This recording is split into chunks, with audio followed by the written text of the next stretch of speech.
Time to meet a young man who we trust is going places.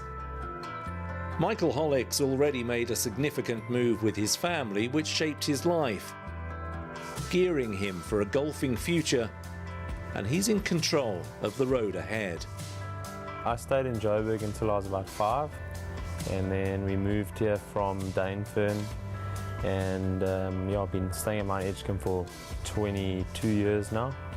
So yeah, it's been a pleasure having a golf course, on my doorstep. Obviously makes things like practicing easy.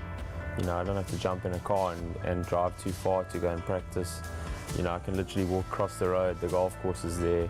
So from that aspect, definitely makes it a lot easier and of course convenient, but it just gives a nice sort of atmosphere to everything.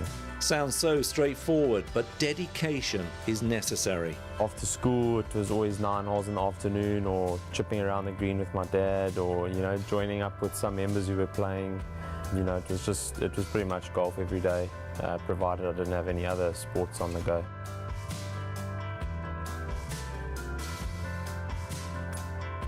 Golf's not like the cool sport to do when you're at school, but now that we're all older and people can appreciate how tough it is. I'm convinced it's the toughest game in the world, as do a lot of people. So yeah, it's a great career to be involved in, but yeah, tougher, very, very tough. Meaning second thoughts, a fallback position?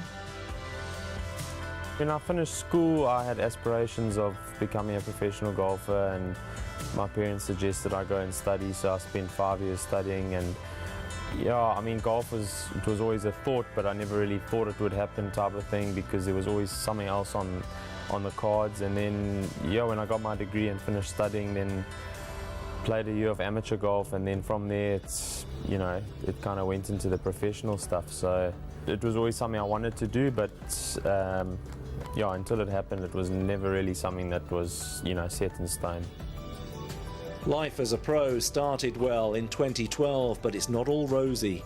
I started off my first tournament as a pro with a top 10 in the Dimension Dart, and I thought this is easy. And it progressively gets more difficult, and you go through ups and downs, and you can go through 6 months without making a cut, and then you have one great tournament, and things feel fine. So I think it's just it's a tough lifestyle. You're living out of a bag a lot of the time, you're traveling a lot. That's probably the toughest part of it. Still, the hopes and aspirations are always there. There's always something to aim for. The rewards for golf are great. If you look at all the top players, you see what they're all about, and if you're at the top, things are great. Whereas if you're in a working environment with a normal day-to-day office job, you're kind of capped. At least with golf, if you put in the effort, there's no guaranteed results. You can work your arse off, and there's no guarantee that anything's going to happen, but there's always that golden pot at the end of the rainbow, and that's what everyone strives for, I think. One good week may be all it takes for the 29-year-old. I'd be happy in Europe or America on one of those tours. That is the long-term goal. Whether or not we get there, that's a different story. But that is the goal. That's what I want to do. But there's a lot of hard work, and a lot of things have to go right in order for that to happen. And he's aware that golf has benefits in itself beyond the prizes. It is a great game. Even if you don't make it as a professional golfer, it's something that you can use for the rest of your life. It's great for business. You meet unbelievable people. It's a great way to socialize. So give it a bash if you can. Good advice for anyone, as Michael Hollick takes his next steps to find the end of his rainbow.